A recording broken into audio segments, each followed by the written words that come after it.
Assalamualaikum warahmatullahi wabarakatuh. Hai, apa kabar? Perkenalkan, saya Lailatul Eva Ramadhani. Nah, bicara tentang virus corona, dan tepatnya pada Senin 2 Maret lalu, Presiden Joko Widodo telah menetapkan dan mengumumkan bahwa ada 2 orang Indonesia yang telah positif terjangkit coronavirus. Dan semenjak berita itu tersebar, bagaimana sih sikap masyarakat? Apalagi banyak sekali berita hoax yang tersebar sehingga meresahkan masyarakat. Nah, ini nih sikap masyarakat semenjak pandemi terjadi. Mereka banyak yang panik, ketakutan, dan cemas akan terjangkitnya virus. Dan akhirnya menjadi panik buying seperti ini.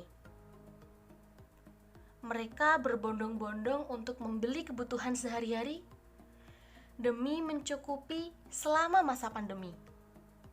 Tidak hanya itu, mereka pun memborong masker dan hand sanitizer, sehingga pihak medis kekurangan dalam hal ini.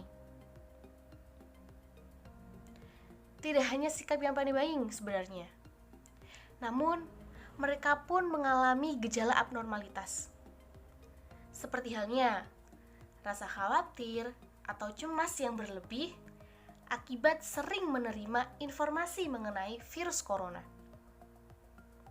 Akhirnya, menyebabkan tubuh menciptakan gejala yang mirip dengan virus tersebut. Sehingga, mereka berpikir jika mereka telah terinfeksi virus corona. Padahal, sesungguhnya gejala tersebut merupakan manifestasi dari rasa cemas yang berlebih, bukan akibat terinfeksi virus. Nah, kondisi ini dikenal dengan istilah psikosomatik akibat virus corona. Psikosomatik berasal dari 2 kata, yaitu psiko yang artinya psikis dan somatik yang artinya tubuh. Dalam DSM-4, istilah psikosomatik telah digantikan dengan kategori diagnostik faktor psikologi yang mempengaruhi kondisi medis. Pada umumnya, psikosomatik adalah suatu kondisi atau gangguan ketika pikiran mempengaruhi tubuh, sehingga memicu munculnya keluhan fisik tanpa adanya penyakit. Serem juga ya. Gejala psikosomatik dapat terjadi akibat ketidakstabilan sistem syaraf otonom, di mana sistem syaraf simpatis dan parasimpatis menjadi tidak seimbang. Hal tersebut biasanya disebabkan oleh faktor stres yang tidak mampu diadaptasi dengan baik. Kemudian, tubuh mengalami tekanan terus-menerus, dan adrenalin akan mengalir ke seluruh tubuh, sehingga menimbulkan gejala psikosomatik. Umumnya, gejala psikosomatik mirip dengan gangguan kecemasan, seperti nyeri dada, sesak napas, dan merasa tubuh demam. Akan tetapi, gejala psikosomatik yang muncul dapat dikaitkan dengan kondisi yang terjadi. Contohnya, pandemi COVID-19 pada saat ini. Orang yang sehat bisa saja salah dalam mengartikan sensasi tubuhnya yang seakan mirip dengan gejala COVID-19.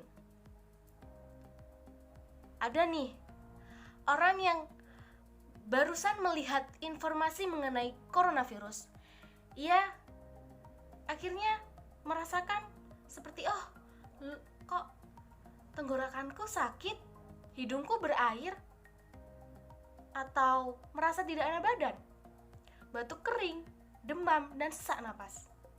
Nah, itu semua adalah gejala psikosomatik yang muncul ketika pandemi COVID-19.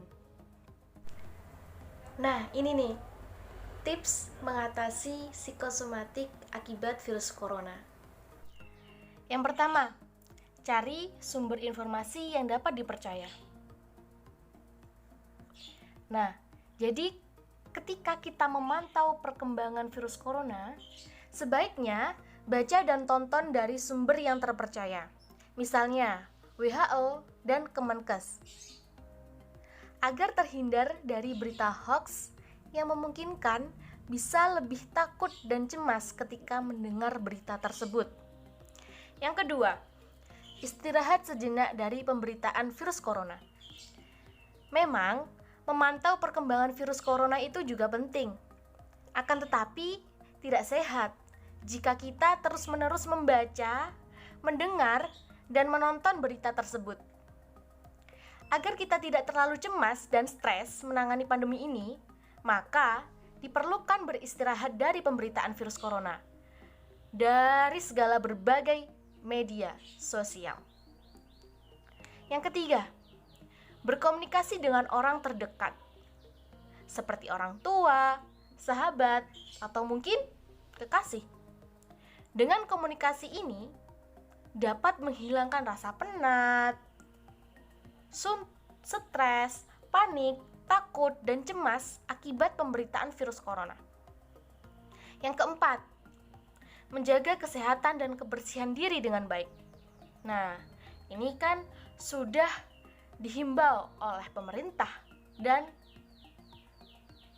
dinas kesehatan. Nah, seperti makan minum dengan gizi yang seimbang, minum air putih yang cukup minimal 2 liter, berolahraga, tidur yang cukup, menghentikan kebiasaan merokok dan minum alkohol,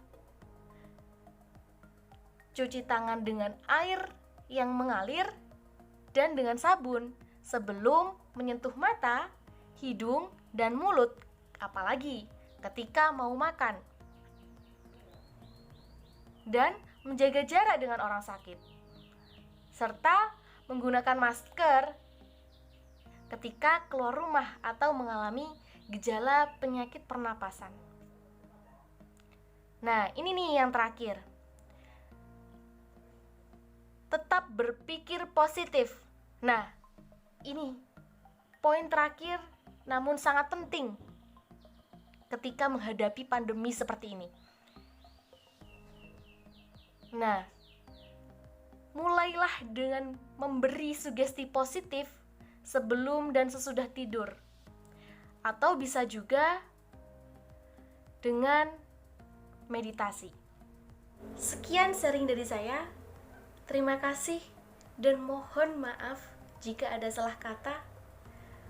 Wassalamualaikum warahmatullahi wabarakatuh.